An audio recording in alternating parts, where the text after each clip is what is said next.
Hey everybody. I am finally getting the physical therapy video I said that I would get out. I'm just explaining a little bit more of what I have done with the home physical therapy. Unfortunately, my insurance only paid for 4 visits, and I've had 3 out of those 4. So I would just be letting y'all know some of the things that I was doing in those visits. So my first visit with my PT, his name is Marcus, super cool.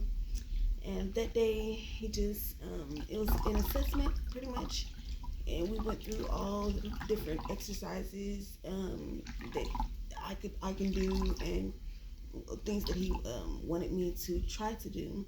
And y'all don't pay no mind to my hair. It's gonna get done. All right, but right now, just focus on the face and what I'm saying. All right.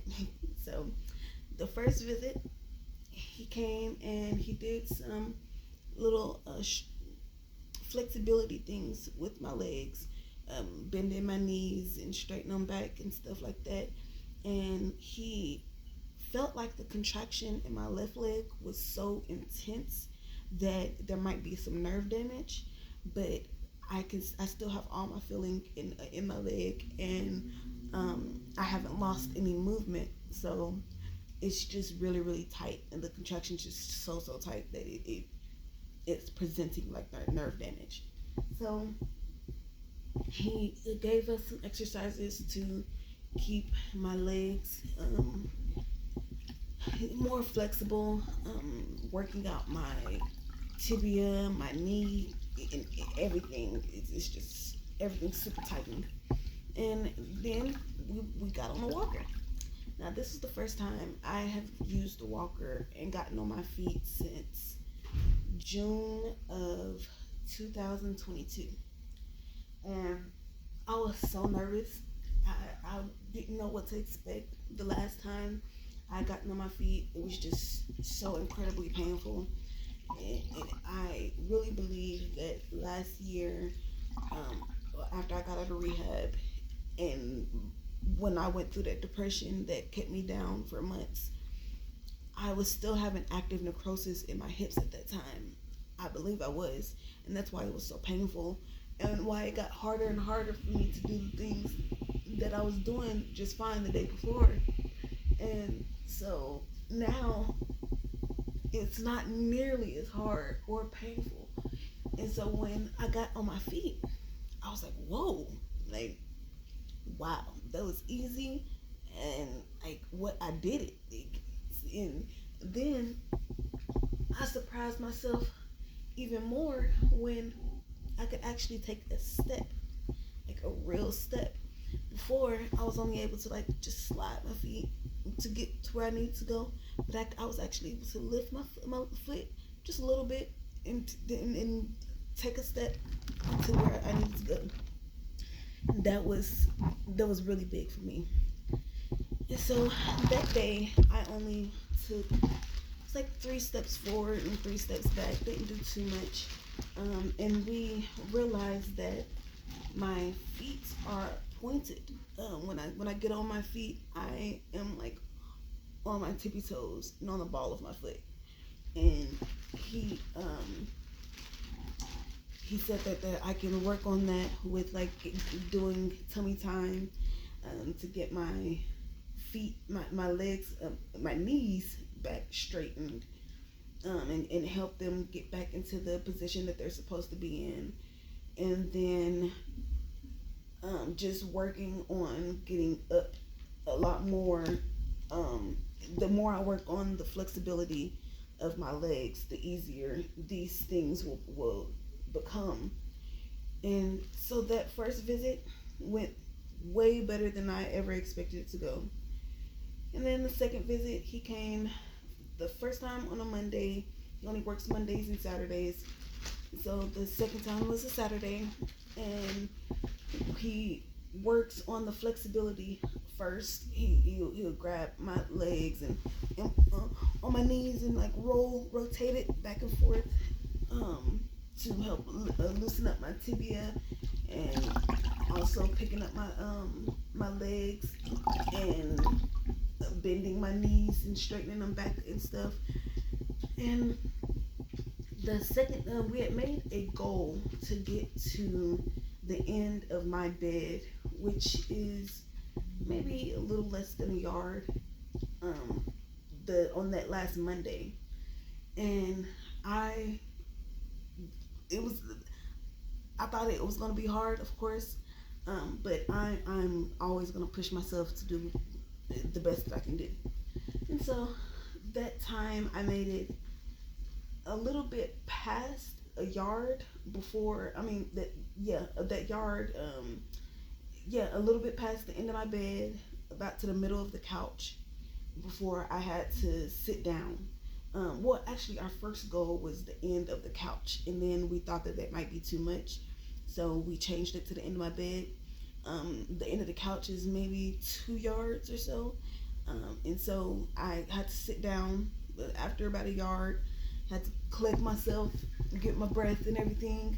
The hardest part about it is that I'm on the ball of my feet, and so all of the pressure, all of my weight is just like right there. It's just like crushing down on my toes.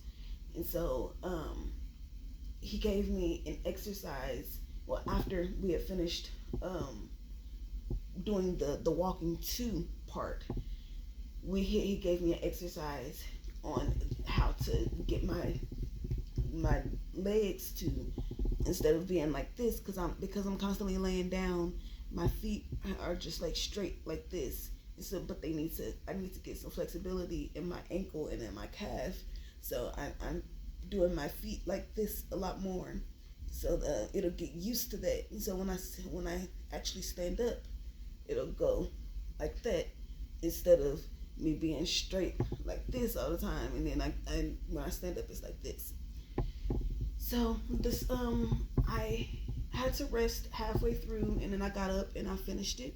I got it to the end of the couch, and it was so hard. I was really exhausted by that time, and I tried to make it. I had to sit down again, and then when I got up, I really tried my hardest to make it back to my bed the same way that I made it to the couch, but it was just, I was just in a lot of pain by that time. So I just I used my upper body strength most of the way, and just like kind of carried myself with my arms instead of using my legs to get to the bed. And my PT noticed that I had cheated, and of course I said that I cheated, and everybody could see that I did. But we were just proud that I even made it that far. And so the third visit, we were super surprised. Like, he did the same thing, getting my feet, all my legs to be more flexible, my knees and stuff. And then when I got up to walk,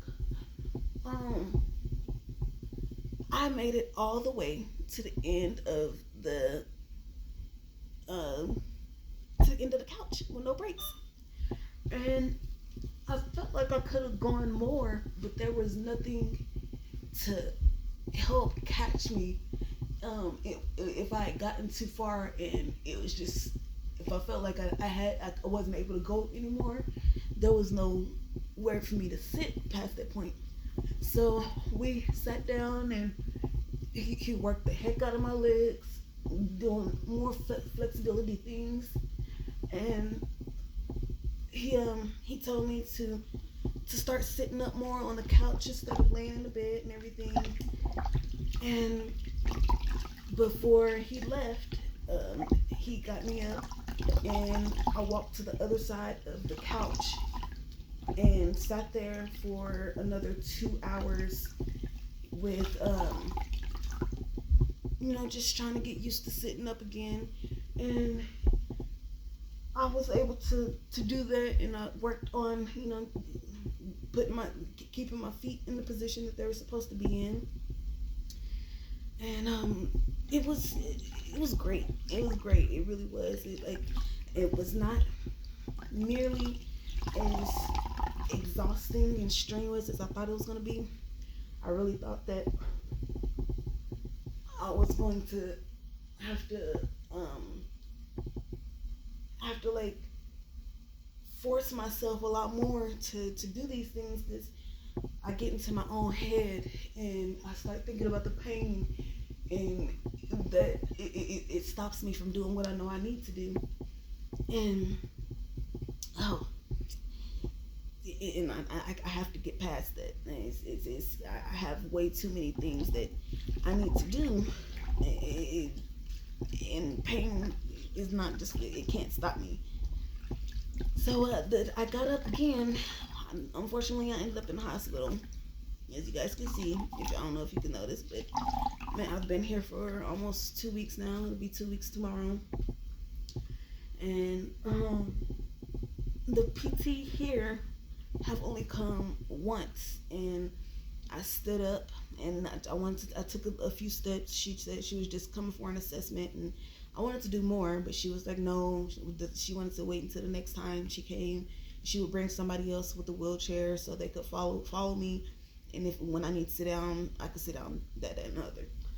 So I've been waiting on that, but that was about a week ago, and still they haven't come back. So I'm just waiting on somebody to be around to, because I can do a lot of stuff on my own, and I prefer to do a lot of stuff on my own.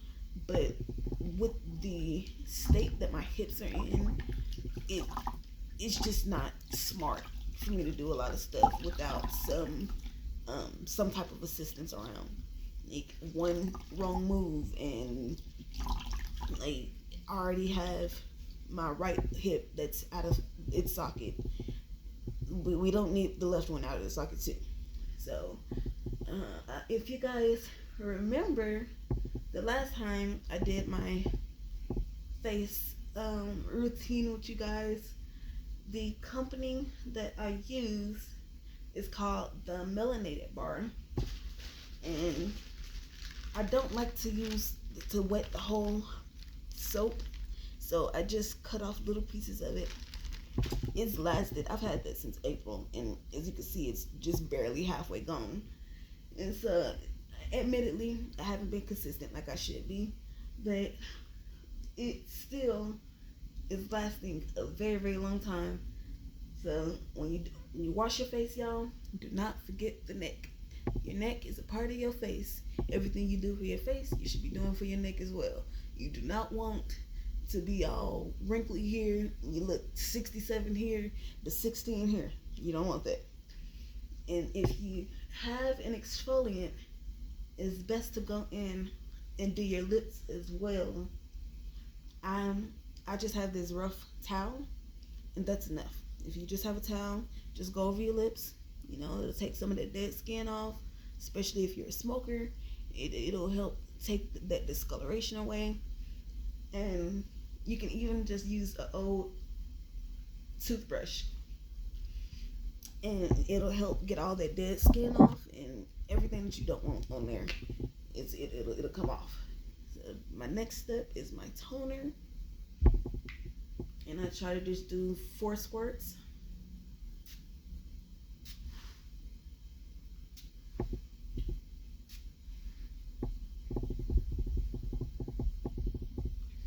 Let that dry. For some reason, my chin, it felt like, I don't know, something was wrong with it the other day. It was all super red, a little swollen. It felt like it had welts on it. And now it feels really dry, like I had left some alcohol on it for too long or something. I don't know what's going on. But I'm definitely trying to get that to go away. And my face is soft everywhere, but on my chin for some reason. And it spread. It was just, right here and a little bit right here. Now it's like more on my jaw on both sides. I have no idea what's going on, y'all. So after the toner, then I come in. Yeah, this is, this needs to be replaced real soon. And everything else lasts for such a long time. Like, it's The moisturizer is about halfway gone. You don't need very much. I add probably more than I should just because it's so dry down here that it gives me these wrinkles on my forehead that I do not appreciate. So, like I said, everything you do on your face, you do for your neck too. And when you do the moisturizer, it's best to go in and massage it everywhere and get it really deep into your skin. And especially where you feel like you have wrinkles, just massage it into your skin. That'll help the collagen start to awaken, and which will help your skin plump up, help get rid of those wrinkles. So, do the whole face and the neck.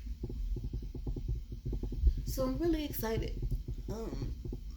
With based on the exercises that we've done, I really see some huge improvement happening in the next few months. Like, the biggest thing that I have to work on is my consistency. I'm so good at making excuses on why I'm not going to do something or at that time, or it's just I need to get out of my head and stop letting the anxiety win, because I don't want to be like this for the rest of my life, and I know I can do better, and so I am going to do better. So I'm trying to start the schedule so that it'll be easier to stay consistent. It'll just be something that I do on a day-to-day basis, create a habit of it, and just do the best that I can. I tell the kids that every day. So the last thing is my rose hip oil, and you don't need very much. But again, I add more than what is necessary because my face be real dry down here, and consistency. I'm not very consistent with my face like I should be. So I go in real hard with my moisturizers to make sure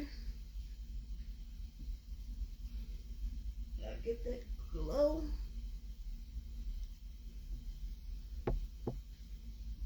So my outside match my inside.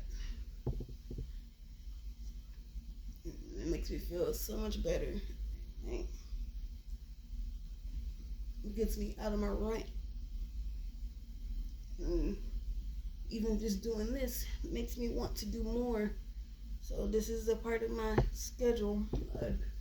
I'll eat and then get myself together as far as grooming, then do my physical therapy. So that is my update. He told me to look into neurotherapy, and so I've talked to my PCP about that, and she's going to look into a place called Swan. He also gave me the name of that place, and they have better equipment, like the little harnesses that'll hold people up and allow them to walk. So he said that'll be better for the goals that I have. And so, yeah, I'm just waiting to hear from them. And until then, I will be doing the exercises that I've learned over the last year and a half since I lost my mobility. I got imaging of my right shoulder done recently, and they said that it is worse than it was last year, the last imaging that I got. And there's also some bone infractions on my left side, which is to be expected when I have to use my left arm for mainly everything. So yeah, it looks like that my left shoulder will have to be replaced probably soon after I get my right shoulder and both of my hips replaced. But luckily, it doesn't look like I will be needing to get my knees replaced. I just have to work on that flexibility. So that's my update, y'all. I really hope that this video answered any questions, and yeah, I love y'all. Thank you for watching, and I hope y'all have a wonderful day filled with light, love, happiness, and sending so much positive energy your way. I love y'all.